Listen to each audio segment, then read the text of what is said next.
Hello, everyone. Today, my colleagues, consisting of Jameh, Maya, Tara, and Ceslin, and myself, will be discussing eating and weight. Within this topic, we will talk about eating, weight, dieting, overeating and obesity, eating disorders, and finally, coping mechanisms. First off, we have Jameh with eating.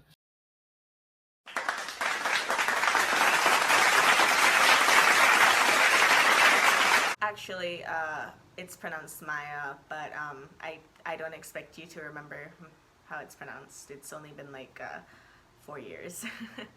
Anyway, eating. Now, some of you may not know this, so allow me to inform you. Food is one of the main energy sources that our bodies get.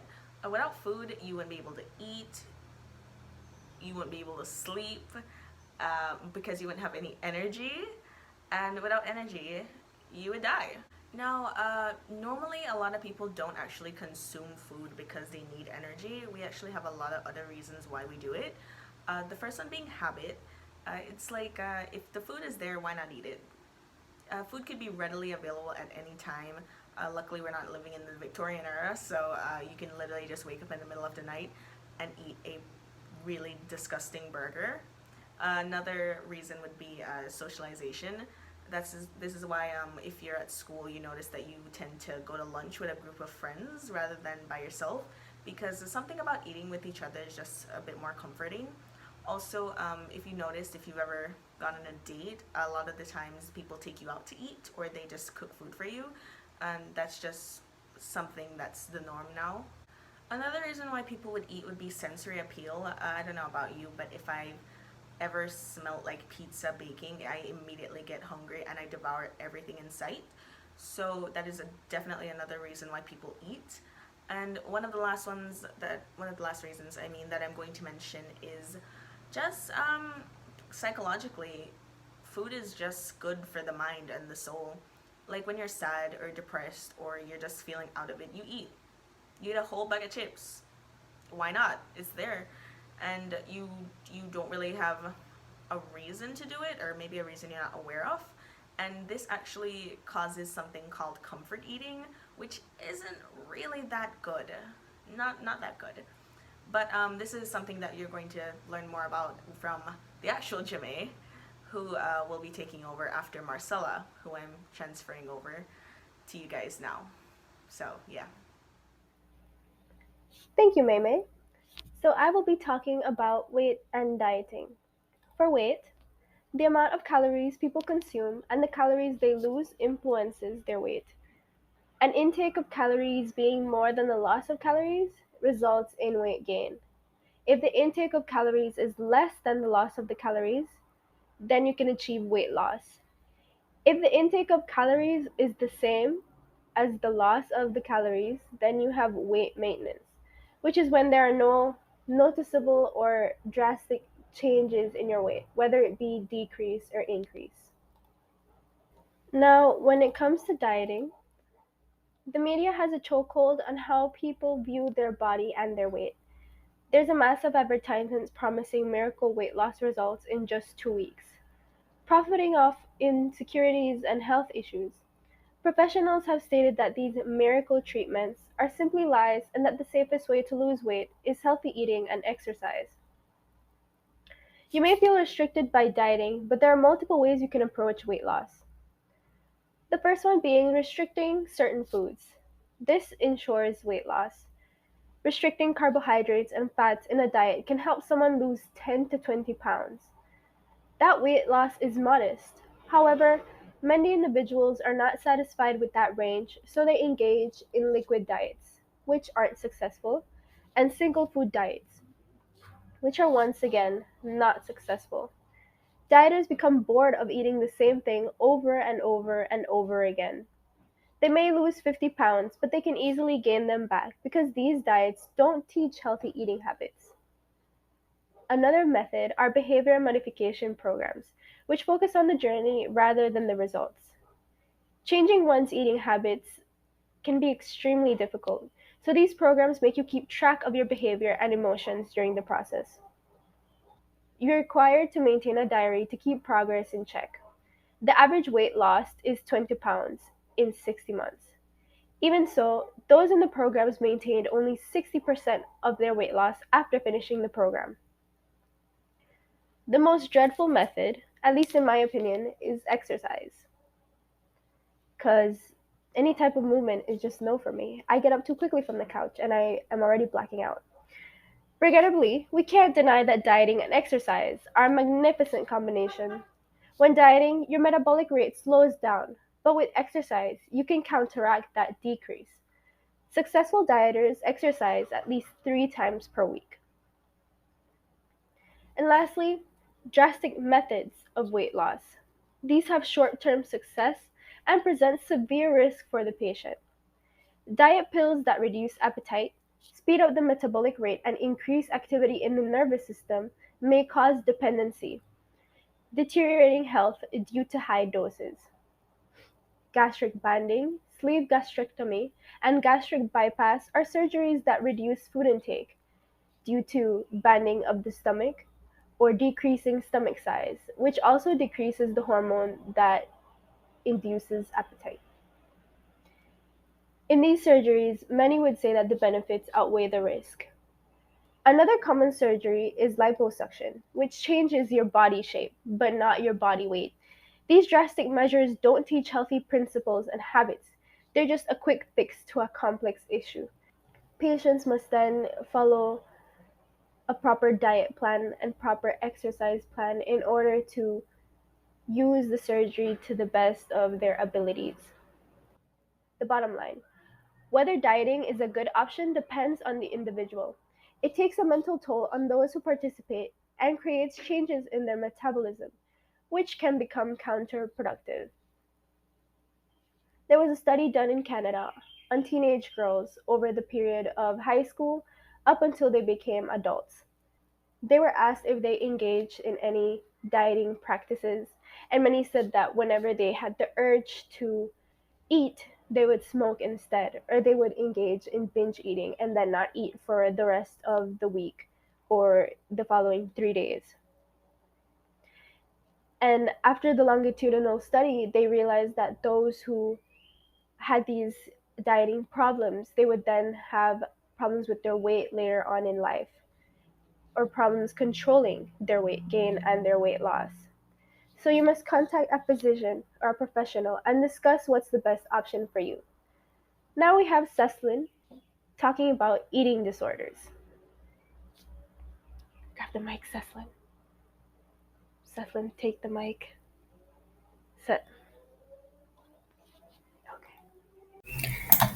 Okay, so now I'll be doing the overview of eating disorders. So the three disorders we'll be going over are anorexia nervosa, bulimia nervosa, and binge eating disorder. But before we go in depth about them, let's first define what an eating disorder is. So according to our book, an eating disorder is a serious and habitual disturbance in eating behavior that produces unhealthy consequences.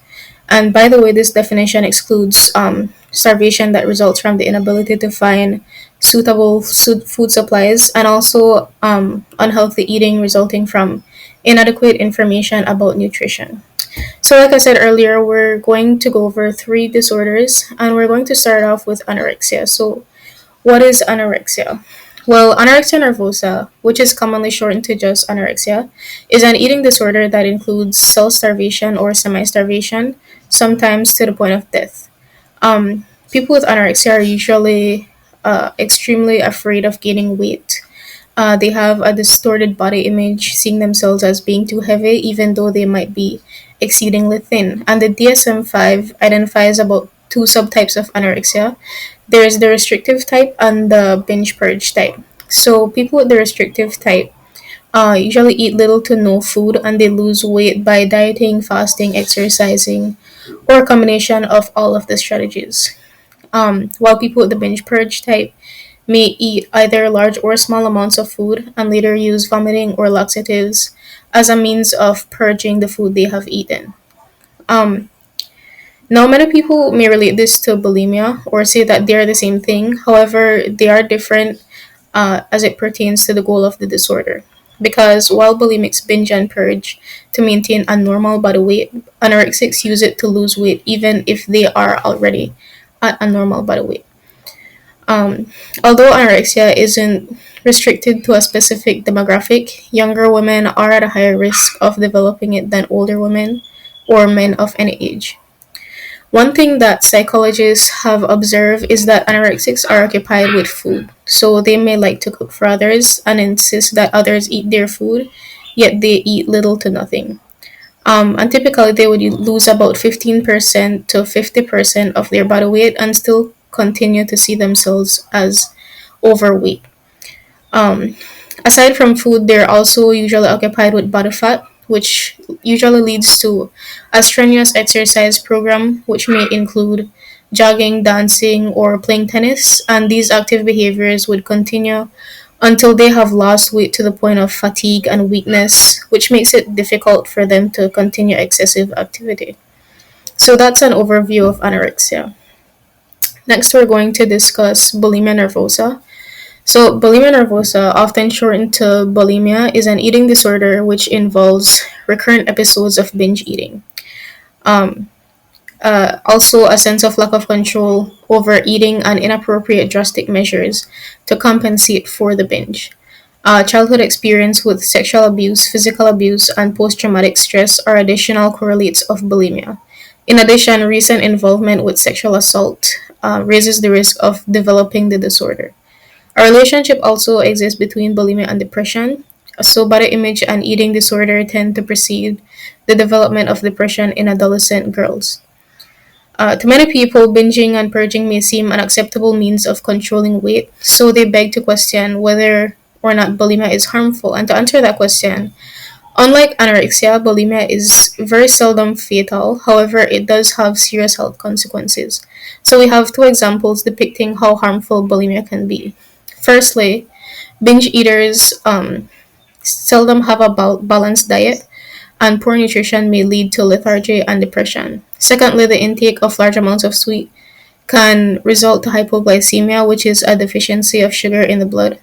And the typical binge eater consumes large amounts of sugar, but the metabolism of sugar prompts insulin release, which will lower sugar levels, and that can low sugar levels could result in dizziness, fatigue, depression, and cravings for even more sugar, which can prompt another binge. And lastly, let's go over the binge eating disorder. So, binge eating disorder is a severe, life threatening, and treatable eating disorder characterized by recurrent episodes of eating large quantities of food, often very quickly and to the point of discomfort. Um, and they don't regularly use unhealthy compensatory measures, so like purging, to counter the binge eating. And to be diagnosed with this disorder, people must exhibit frequent binge eating episodes with feelings of lack of control, and they must experience distress over the behavior. Now, when I say frequent, that would be about an average of at least once a week for at least 3 months. Many individuals who are obese experience binge eating. An examination of women with eating disorders revealed that binge eaters had a higher body mass index than women with other eating disorders and experienced an even greater degree of body dissatisfaction. Like others with eating disorders, people who experience binge eating tend to have other behavioral and psychiatric problems as well, which complicates the diagnosis of this disorder. Um, Hi, my name is Jame, and I will be talking about coping mechanisms. When I think coping mechanism, I think we all resort to crying. Well, personally, maybe not for everyone, which would be alarming. But I think about crying, stuffing my face with my favorite comfort junk food, maybe going to my favorite movie, my favorite musical, whatever it may be, where I feel safe and where I feel, like my stress or discomfort is being alleviated. On a more serious note, in terms of coping mechanisms, treatment for anorexia entails emergency care in extreme conditions where there is dehydration, kidney failure, or anything that poses an imminent risk to your life at that point. Also, treatment for anorexia cannot begin or occur when the person suffering from the eating disorder cannot acknowledge that they in fact have anorexia. So you cannot technically seek treatment for a problem that you think you don't have. So it is often really hard for anorexics to start treatment. People that suffer from anorexia have this imminent fear of being overweight or gaining weight, so they do not necessarily want to comply immediately with gaining back normal weight that is actually healthy for them and at the point where they should be. Like all eating disorders, anorexia has a comprehensive plan that suits the need of the patient, so it is unique to every single person. Treatment often involves a combination of the following methods, according to which you need more or less of. Psychotherapy is a type of individual counseling that focuses on changing the thinking and behavior behind the eating disorder. So treatment includes practical ways to develop healthy attitudes towards food and weight, as well as approaches for changing the way anorexics respond in difficult situations. So anything that could possibly be triggering or have post-traumatic stress or anything related to that would be addressed. Medication is also a method used to treat anorexia. Certain antidepressants may be prescribed to deal with the anxiety and depression that comes along with the eating disorder. It can also help the person sleep better and stimulate appetite that they are struggling with. Group and family therapy have also been used to treat people with anorexia because family is the backbone of who we are, whether we like it or not. We turn to them emotionally, physically. We would literally not be here if we didn't have a family of some sort. So it is important that we surround ourselves with people that understand who we are and validate our feelings so that we don't feel excluded or so that we have emotional support. Family therapy comes in allowing the surrounding people to understand this disorder more and how to go about communicating or interacting with the person that has the disorder. And group therapies also help because we like to surround ourselves with people that understand who we are, so the person may benefit from this group setting to once again validate their feelings and know that they are not alone, maybe compare situations and not have to go through it alone. The last method that we will be covering would be hospitalization. As mentioned previously, hospitalization may need to occur to address severe weight loss and the other factors that accompany it, which could be malnutrition, risk of suicide, depression, heart disorders. So hospitalization would need to occur in order for these situations to be alleviated or treated. And also, the patient may also be needed to be fed through a feeding tube or an IV. Treatment for bulimia is similar to that of anorexia, using the same combination or different combinations of the methods that we have discussed previously. Combining psychotherapy with antidepressants may be most effective for overcoming the disorder.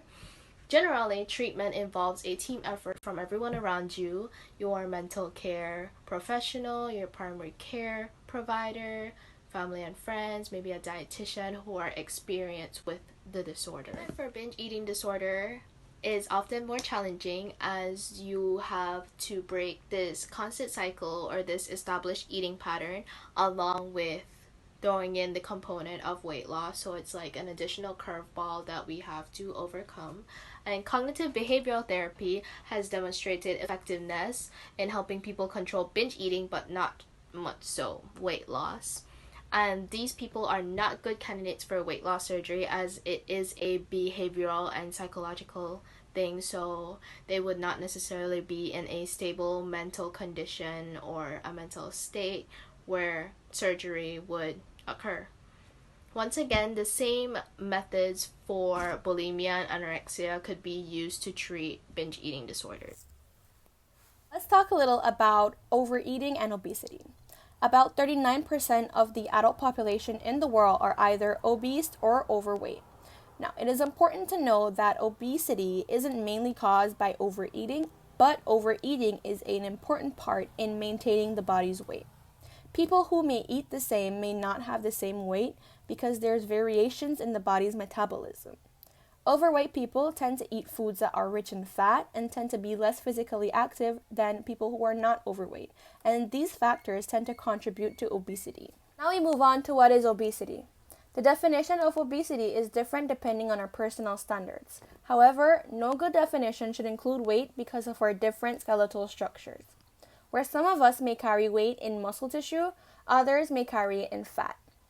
Many new technologies such as the ultrasound and potassium 40 analysis have been developed for imaging the body. However, they tend to be very expensive and inaccessible. Simpler methods such as the skin fold technique, where thickness of a pinch of skin is measured, and the bioelectrical impedance measurement, where the harmless amounts of electrical currents are sent through the body for measuring levels of fat, have been developed, but they're not as accurate as the expensive measurements. The most common assessment is consulting charts, and the most important chart is the body mass index, also known as the BMI. It is the body's weight in kilograms divided by the height in meters squared. Although it does not look at factors such as gender and age, it is a standard for measuring overweight and obesity. Overweight is a BMI of 25 through 29.9, whereas obesity is a BMI of 30 or more. Another measure for assessing weight is fat distribution, measured as the ratio of waist to hip size. Fat is distributed more in the middle if the waist approaches the size of the hips. Nowadays, obesity is not measured by health standards, but by social standards and fashion, with variations existing in different cultures and time. An example of this is being thicker and thinner. Back in the past, we've seen being thicker as more attractive, but now in the present, we see as thinner being more attractive and the more sought out body type. Me again. So let's talk a bit about why people are obese. So as you can imagine, eating a lot of fast food as well as sweetened sodas definitely could cause obesity.